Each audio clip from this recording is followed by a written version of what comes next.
Hello, everyone. This is Jawad, your host at Kingdom of Dreams podcast. In today's episode, I have Brendan McGinty, who's the director of photography for the Netflix documentary Buy Now: The Shopping Conspiracy.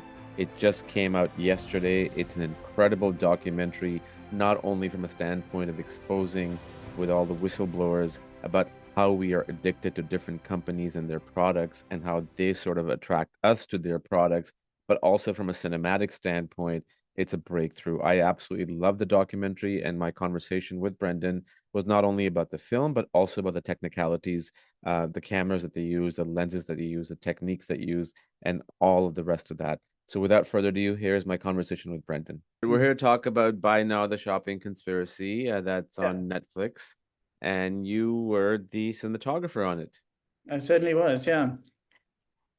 When did you start production on this documentary, and when did you Um, find out about it as well?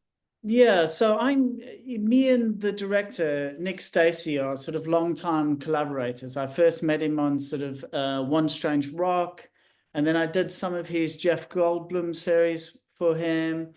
And then we did a docudrama together in I think 2022. We did a docudrama which was about sort of it was called First Contact, and he was already talking about it then. I think he'd been in meetings with people. So I would say late 22, we began to look at references and think about sort of visual approaches. We started shooting the start of 2023 after a lot of testing. We did a lot of, I've got a little studio, and we did a lot of shooting around London, testing different strategies, lighting design, the quite distinctive lighting design that you would have seen on the interviews, which, was a big, we wanted something quite specific. We knew we would be talking to a lot of people. And obviously, if you just fill a film with loads of talking heads, can get a bit monotonous, a bit boring. So we didn't want that. And yet, we were also very aware that tonally, we wanted something that was slightly ironic, that was slightly in the world of selling, in the world of seducing an audience, as maybe a TV commercial might. So yeah, with these conversations, late 22, the conversations began, and then testing, I think early 23, and shooting maybe February of 23, we started. Right.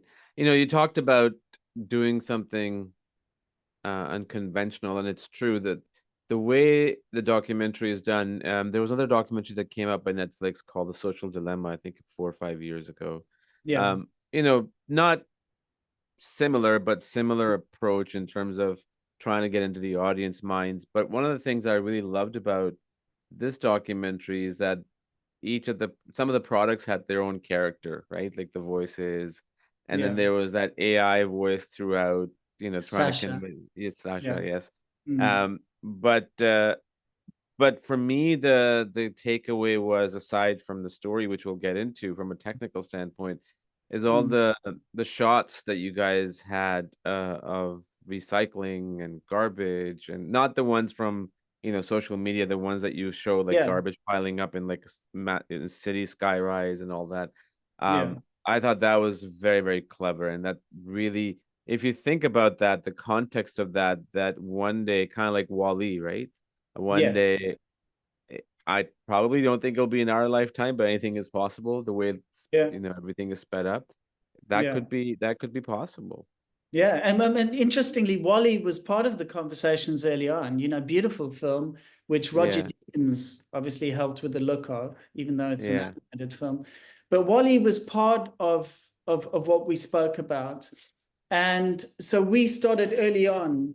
I guess two things happened. Is one, we teamed up with our VFX team, some guys called Compost, and they.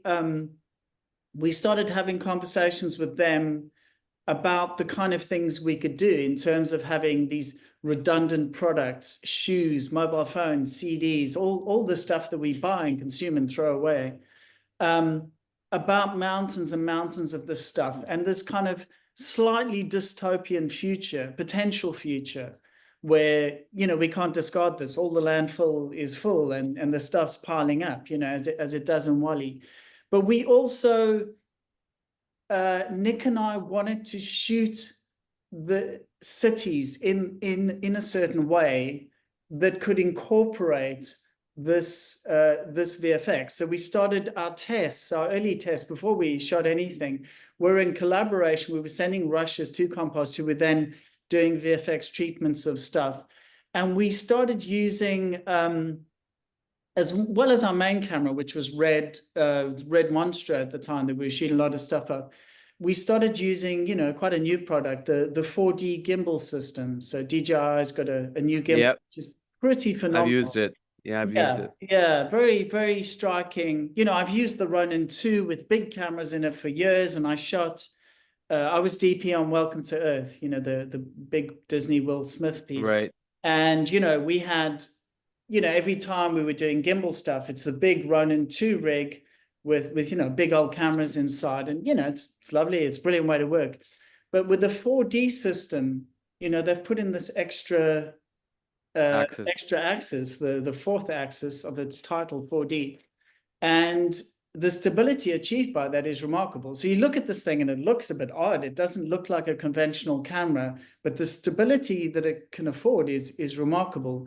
And we were doing stuff, our first shoot was in New York, and we were doing stuff moving on cars, shooting out of car windows, going across some of the expressways with sort of Manhattan moving in the background, or we did loads of stuff, even stuff where I was moving really fast, walking.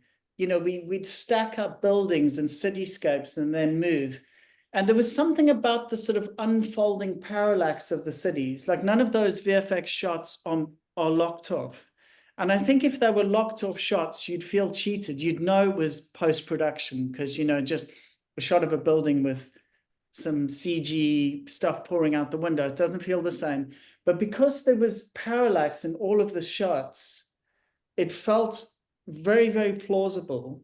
And somehow it just tied in the VFX stuff. It was way more believable because everything was moving. And I'm sure a much greater challenge for them because, of course, the stuff that they were piling up and tumbling down that famous staircase, Spanish stairs we shot in New York, everything's moving. So they've got to have their objects, the parallax of their objects moving.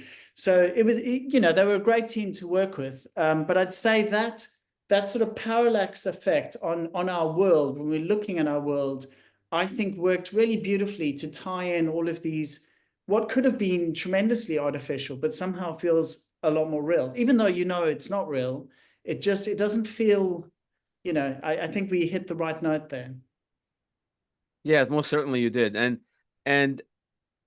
I'm going to come back to that, the technicalities of it in a minute. Yeah, sure. But the idea of the companies wasting their product. So I remember mid 90s, I was a teenager. I used to work at this franchisee coffee shop place called Tim Hortons. I don't know if you've heard of it in the UK. Yes, I've had many coffee out of Hortons. So Tim Hortons. So I used to work there, and I remember at the end of every shift, 8-hour shift, they would throw away the donuts and the muffins that were not sold. Yeah. And this was 30 years ago almost, right? Yeah. And it was just, and I used to wonder at the time, I used to actually talk to my manager and like, why are we not giving it to homeless? And the argument was, well, homeless might not want to take waste food. But taking that to the next level of what, some of the clips that were in the, this woman, I forget her name, a trash walk, I think she has a company. Yeah, sorry, I must have forgotten her name. The New Yorker, yeah. Yeah. Yeah. And how she was able to find crazy amount of brand new products in garbage bags, most of them destroyed. If I was a devil's advocate, if I was running a company, my argument would be, as it is in the film, is that, well, we don't want our brand value to go down by just giving away stuff. Okay, if you're not going to do that, then how do you solve that? And the film really highlights that really, really well. Well, obviously, my role in the film was primarily photographic, but I'd have talking, no, casually. I know, but more than any film I've worked on, in lots of ways, I feel this is the most important film I've worked on. This is not to belittle some of the other amazing projects I've worked on, but in terms of, it felt incredibly important, the message of what we were doing and how we were doing it. And more than any film, I brought all of that back home with me. You know, I brought home to my kids. I started a recycling program of food in my house. And I've just become, the making of this film changed me. Like, I am not the same person. I look to every aspect of my life, you know, using water bottles, just my carbon footprint on everything I do. It took being firsthand, you know, with people and hearing some of the statistics. I mean, the amount of smartphones that we throw away on a daily basis it's beyond, you know, our imaginings. And going off to Ghana and seeing both the clothing on the beaches there, you know, that is not VFX. That is in Ghana, Yeah. the beaches, clothing, you know, like, I don't know how many meters deep, and it goes out for miles to the ocean. And this is just the essentially plastic clothing that we're producing and producing and producing. So it more than any film I've worked on, it had a very real impact on me as a person, not just photography. I wasn't just there as a DP. I was there as Yeah. a witness to something that I needed to hear. As much as I feel like, yeah, we all need to hear, I'm hoping everyone watches the film and responds to the film. I felt I needed to. It was a wake-up call for me as well, you know, and I'm moderately aware of these things, I thought, but seeing the scale of things, really, it's had a huge impact on me, making that film. Well, that's good to hear. And you know, one of my biggest things for the longest time has been, look, I mean, we can talk about, is climate change real or is it not real, whatever that Mhm. is. But my Mm. biggest beef was, for the last 10, 15 years, is that all these companies that, you Mm. know, they have this green products and everything. It's just, and even the government being involved in it. Maybe, you know, maybe they have good intentions. I'll give them Yeah, that. But then the idea is, you go on the other side, and then there's all this taxing, you know, yeah, taxation purposes. You wonder, and then they're using private jets, and they're using all the other stuff, and you wonder, is it a way to ploy, you know, the public? And that's why public becomes skeptical that you're, you know, virtue signaling, right? Like, you're preaching us to do all these things, yet mm, you're able to do whatever you want. So it is a very weird situation, where you're right. It does make a difference. It does have an impact. And I think for me, the biggest takeaway was in the film there. I don't know the exact line, but it was the main whistleblower who used to work at Amazon for 15 years. yeah, yeah, yeah, yeah, She said that, I think it was her who said that, if you add a product to the cart and wait for 30 days, and yeah. at that time, if you still feel you want to get it, that means you need it. Otherwise, you don't need it. Yeah. And actually, that is the other thing about the film. It's not just a traditional environmental film that we've all Yeah, seen a lot of. It is also about the ripoff that we, you know, families used to buy a fridge, and this fridge would last like 30, 20 40 years. They Yeah. would hand it down to kids. It was like this thing that lasted, you know, hard to make, expensive, loads of, you know, manpower, minerals coming out the ground, make the fridge, and it lasted. Whereas now they're putting circuitry in fridges, there's little batteries on board. You know, you've got fridges that are redundant after, I don't know, like a 5-year cycle or something. So it's going to landfill. So outside of the environmental message, which is still huge and I think vitally important, I agree. there is just we have just been sold stuff that is, they are, you know, the classic were the earbuds. You know, I don't want to call out any of the manufacturers, but most of them do, gluing the batteries in. There is no need for them to glue the batteries in the earbuds, because those batteries will run out, and then less than 2 years later, your earbuds are going in the bin. They want you to buy another pair. So even Yeah. on that level of just this sort of human, you know, like economics, we're being ripped off. Yep. So some of it, and there's a big movement in the States at the moment to, which we touch on in the film, the right to repair, which is actually a political movement as well. That exactly this notion, like, why should I not have the right to repair my goods? You know, I if my fridge has some circuit in it. You can't lock me out of this product. I want my fridge to last 20 years. I don't want 5 years and it's broken. I have a right to, you can't lock me out of this. So I think the two messages go hand in hand, definitely. But there is one that's just outrageous, how we've been oversold crap, essentially. But I agree with you 100%. So a couple of points I want to touch upon is that one of the things that, I mean, similar with cars in every product, like I remember back in the day in the 80s and 90s, a car, like you'll see like sometimes, I don't know about in UK, but in Toronto, every here and there, you'll see like a 1980s Honda Accord, somebody driving, right? Yeah. Imagine about 30 years from now, somebody driving a car from today's time. It's impossible because the cars are not built that way, a similar approach. Yeah. But I Yeah. think aside from us blaming, which we should hold the companies accountable, I think we should also hold ourselves accountable, right? So Yes. aside from this whole chip thing, sorry, the battery thing in the fridge or the phone, Mm-hmm. we have become such consumers that Yeah. even if our fridge is working fine, Yeah. 5 years, I need a new look. Yeah. And I think that is also detrimental, that we have to sort of assess ourselves, I feel. And Yeah. is that tied into the consumerism? Sure. Mm. But that is also a problem. Wouldn't you agree?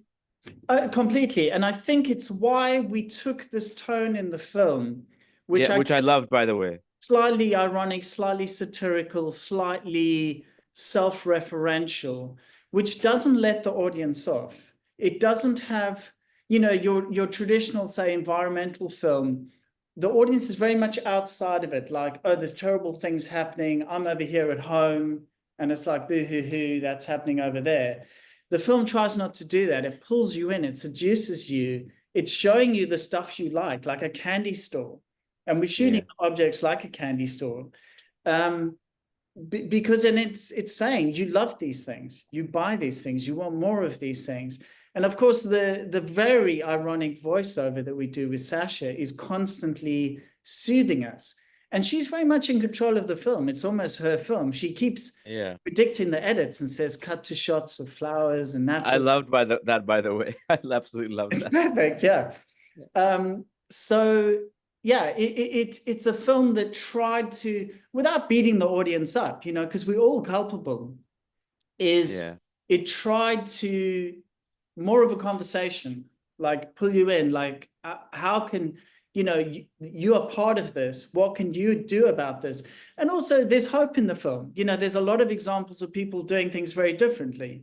The guy who worked for Adidas, who's now making stuff that composts. He makes entire clothing ranges that are able to compost. Now, he's probably just a small player, but it's when a big company sees that and thinks, well, we're going to do that, and buys his tech off him or whatever, and makes whole ranges that will compost. Brilliant. Then we stop having mountains of plastic shoes turning up in Bali.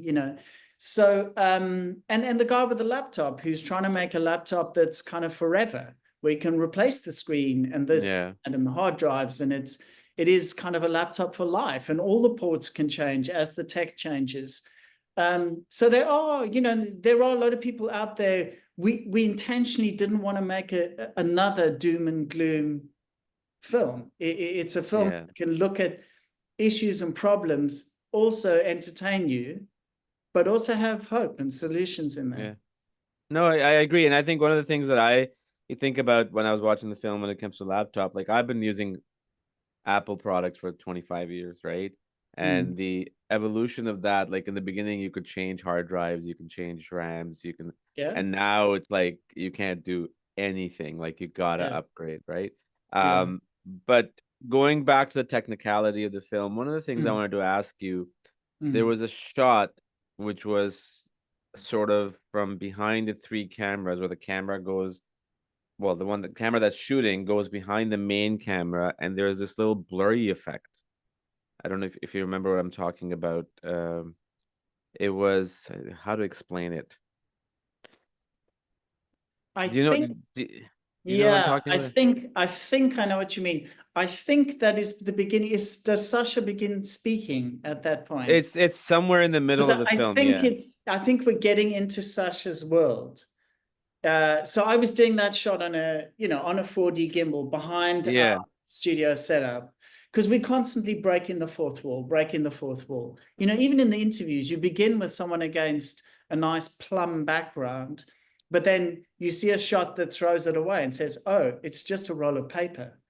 And then another shot where you see some of the lighting, and then we're on a gimbal where we're behind everything. So it's kind of, and even the interviews with the people, they're talking down the lens, so it's very, the ability to break the fourth wall was very much part of what we just spoke about. Like the film's complicity, the audience's complicity, and all of this is, this thing's coming at you.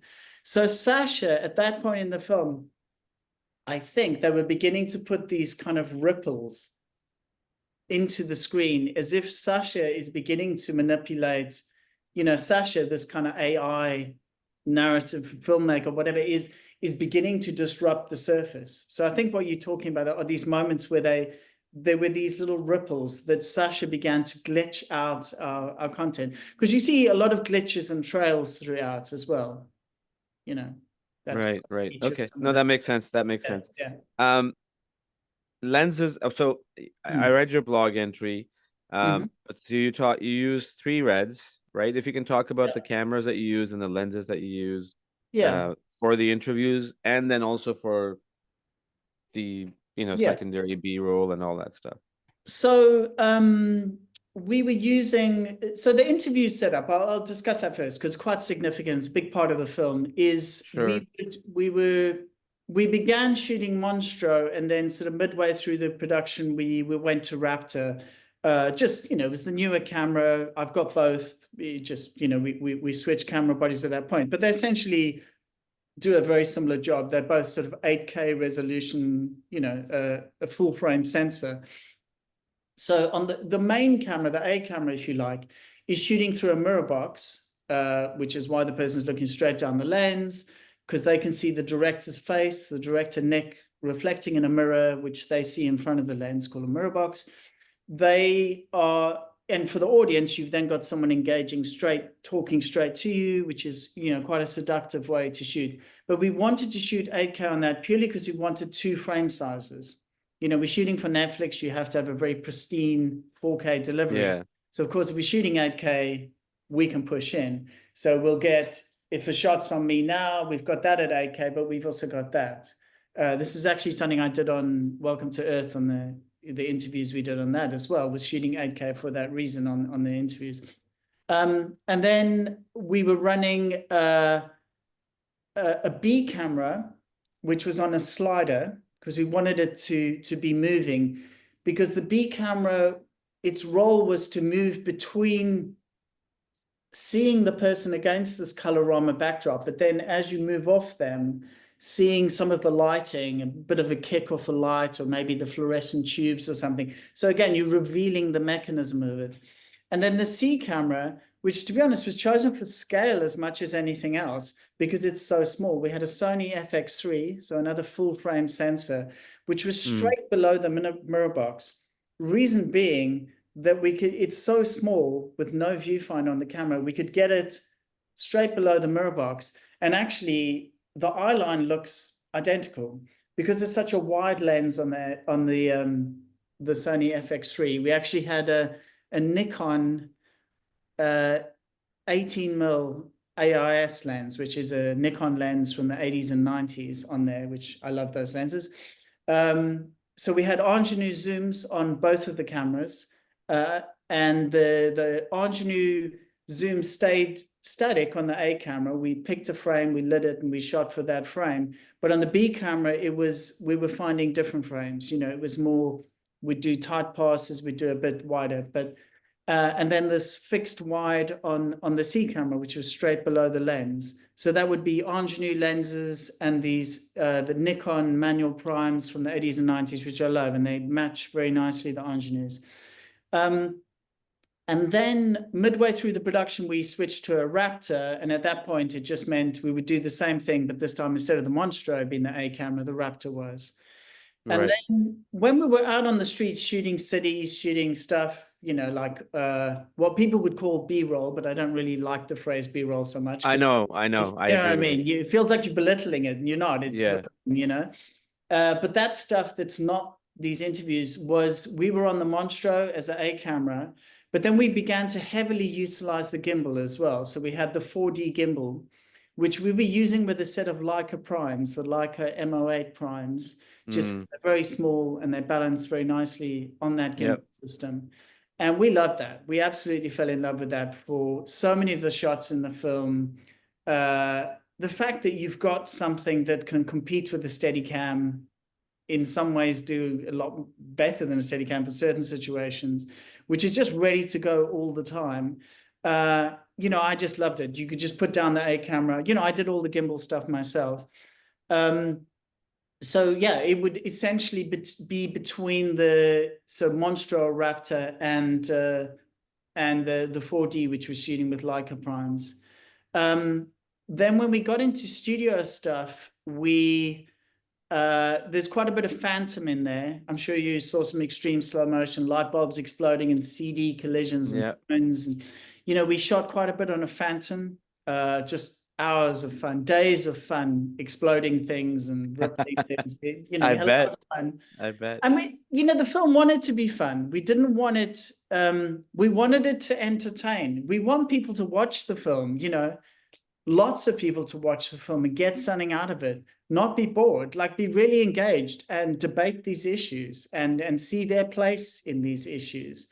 And I don't know that you can do that with a film that's too austere and, boring with a load of scientists shouting at you. I don't think that's the way to get a result. So yeah, we'd shoot on the Phantom a lot. We had a lot of studio days on that. And then I was using a mixture of a lot of macro lenses. I've got I do a lot of studio stuff as well. I shoot a bit of commercials, and I would use boroscopes. I have the new Laowa probes, the T8 probes by Laowa, a set of those, which I love.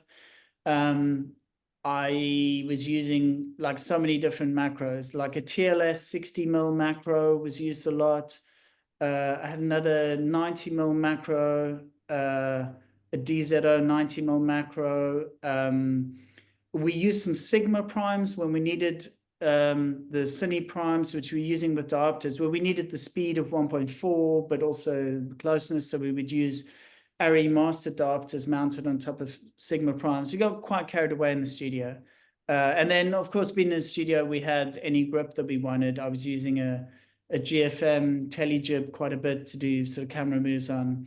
I've actually got a telejib with a slider on the nose, which I find very versatile because a bit like handheld, you can just put the camera anywhere, but you've got so much mass on it that it's just everything is incredibly immaculate and smooth. So I like to use that a lot when, in something like a studio where you've got control. Yeah, and then lots, as you saw, we're leaning into colored lights quite a lot. We were using a lot of cream source lighting. We had Vortex 8s, Vortex 4s. I forget what the round one's called, the X, SpaceX. So yeah, a lot of Vortex, cream source lighting.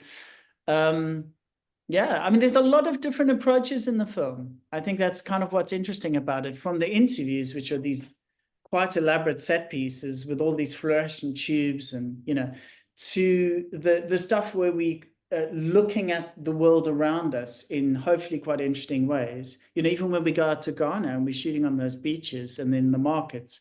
I mean, I loved that shoot. That was incredible, but also terrifying to see, where all of our waste goes.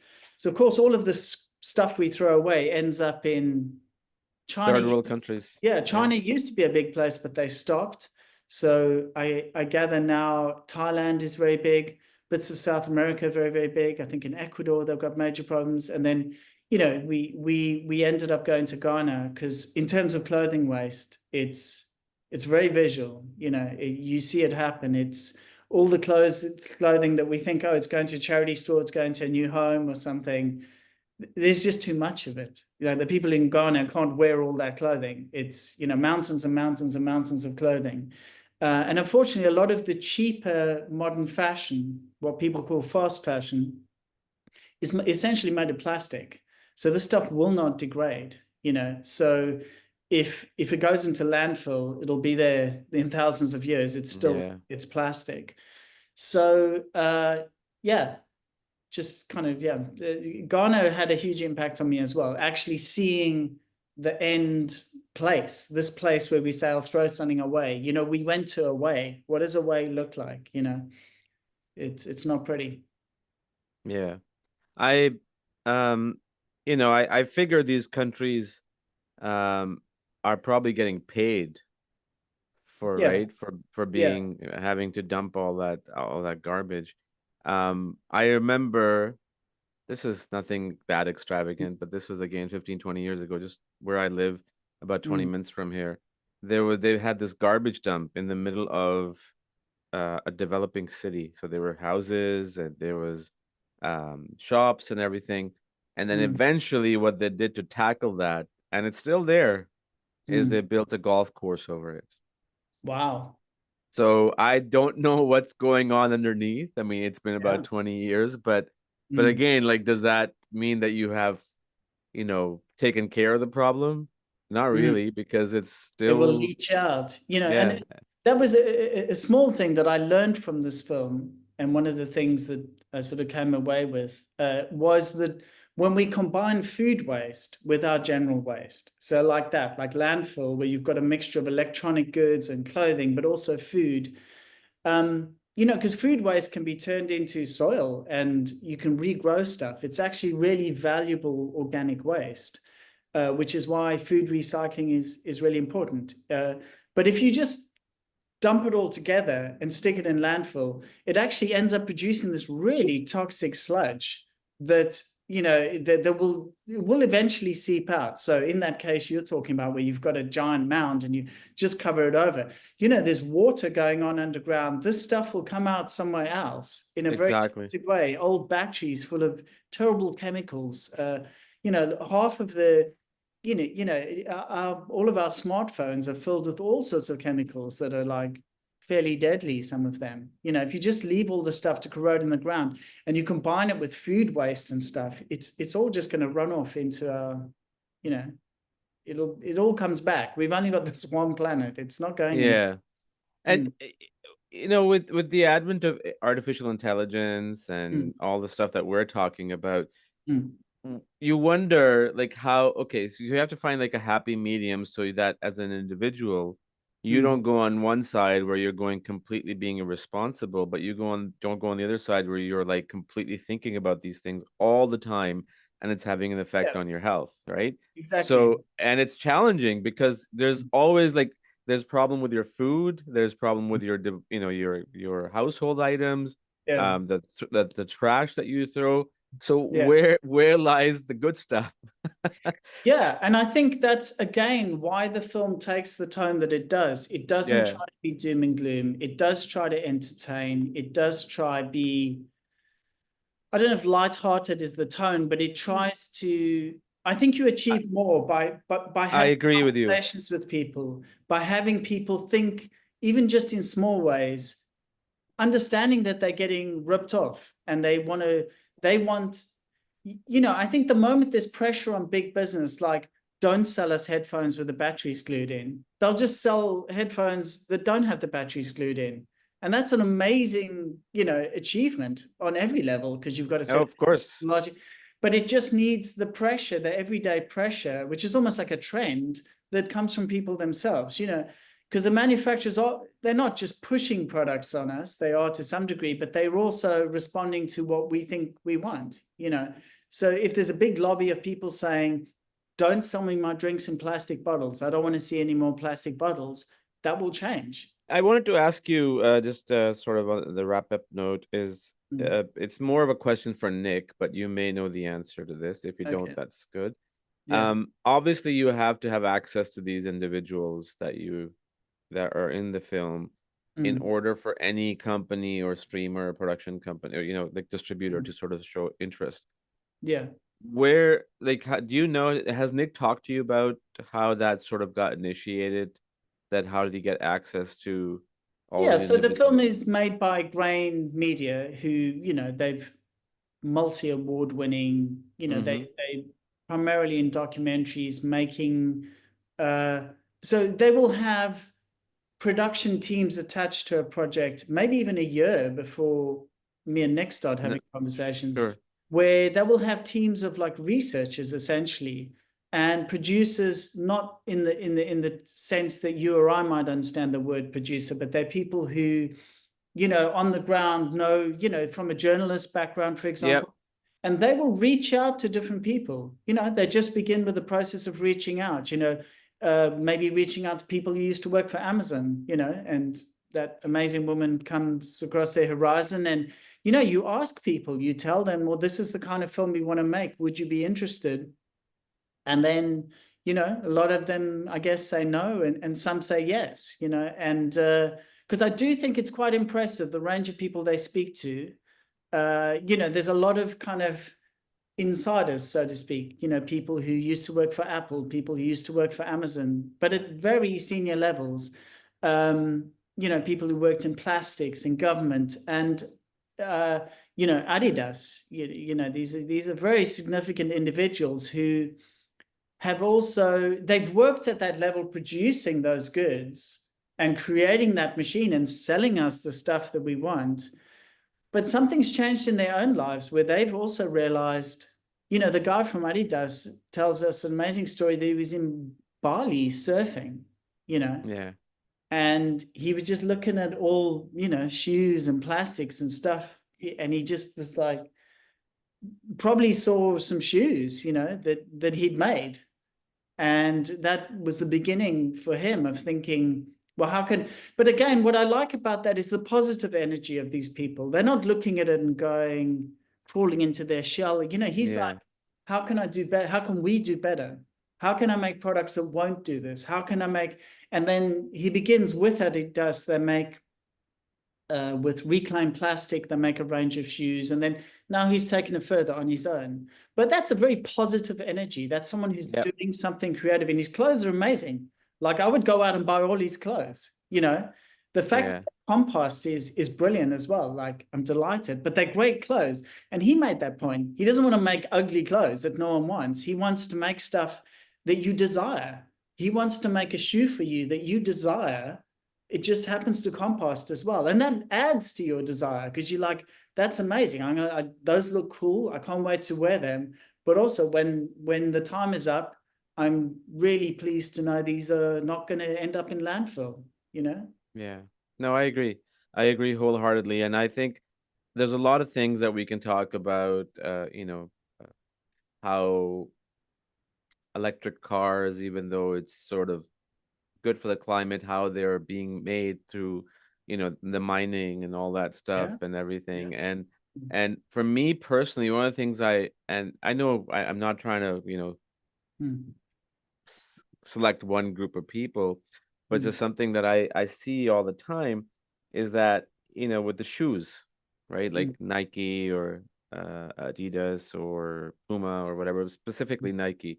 Like there mm, are all these I don't know if you've ever seen them. My son was watching it on YouTube once, and even there was a doc, I think it was a Disney Plus too, I could be wrong, but basically there's a group of people who buy and sell Nike shoes, mm, like the collectible ones. I mean, we're talking 40, 50, $60,000 worth of yeah. shoes, and they have this massive collection.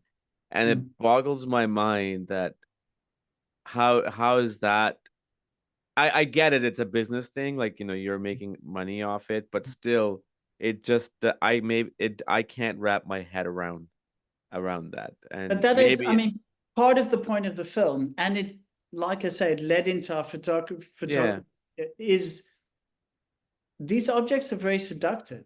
Like we fall in love with these objects. These are like, we want this, it's a beautiful thing, and they've crafted in a way that the way we engage with it, the way it looks, they're amazing. So, and you could take that to shoes. I'm just vulnerable to, say, cameras. You give me a beautiful, oh like, yeah, classic looking yeah. camera or lens, and I'm as seduced as some other person is by a pair of trainers.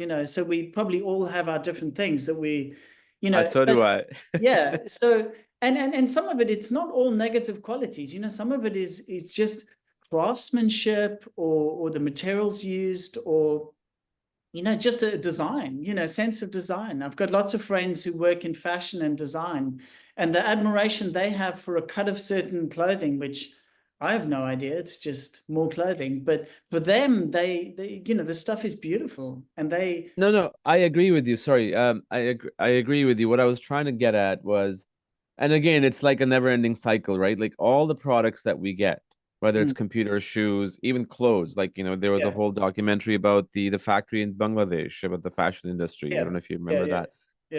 yeah, Like the slave labor that makes stuff in different countries. yeah, So you just begged, like the craftsmanship is there. I agree. yeah, I mm, fall victim to that too, mm, but it's just that idea of how do you deal with that, and it's just such a deep web of different elements that it's difficult to get out of it. But one thing I did want to point out to you, I'm just gonna go sideways here. One thing, and you mentioned this, but I would like to sort of mention it again. I loved about the documentary, especially with the whistleblowers. There, it was not portrayed from you guys as well as from them. It was a very organic thing. There was no yeah, victimization. And yes, I absolutely loved that. Like I'm a yes, victim, please, that's it was just yeah, like they were doing something more about it. So thank you yes. for that. Yeah, and also they all were very articulate in the sense that whatever particular companies they came from didn't matter. They're all doing it. Yeah. So you could call out absolutely every tech company. There's not one particular one that's doing this. They all, this is modern capitalism, I guess. This is how we work, is we all build redundancy into products, try sell more, try sell regularly. Don't sell one phone to the person, sell the person a new phone every year. It's better business.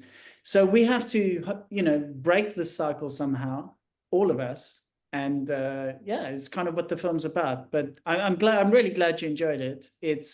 It's a film that I'm very proud of. I think You should be. I'm proud of all the films I've made, but I think the challenge that Nick asked me to meet, photographically, was this: to shoot in a style, because I've made lots of films. I shoot beauty work, I shoot fashion work, I shoot a lot of drama, so I can do stuff that's very pretty, shallow focus, soft flare. We didn't want to do any of that. On some levels, to lean into a photography that's maybe even, I don't want to say ugly, but it's very, very different. It's not my natural aesthetic, but I really enjoyed being asked to deliver a style of photography that was appropriate to the script, to the message, to the narrative. Um, and I think we nailed it. When I see the film and all the weird color stuff we were doing, I mean, there's some strong color work in it. And the Yeah. weird objects and the burning ducks and the exploding phones and light bulbs. I mean, it's great. I hope you feel some of the joy that we had making it, because it was No, amazing shoot. I do, but as a director myself, I will say one thing, and then you probably will agree with me 100%. Mm. Aside from how well a film does, whether it's box office wise or Yeah, yeah, critically yeah. and everything, Yeah. the biggest gratification for anybody involved in a production is Mm. when a film makes an impact and you see it from at least one individual, that how it changed his or her life. And that is a goal Yeah. of everybody involved in a production. And there's nothing bigger than that. And your It, film has yeah. done that for me, and it will do it for millions of other people for sure. Amazing. I really hope so. Yeah. Awesome. Well, thank you so much, Brandon, for joining, man. I appreciate your time. Right. Fabulous film. Buy now, The Shopping Conspiracy. Available on Netflix, not on Amazon.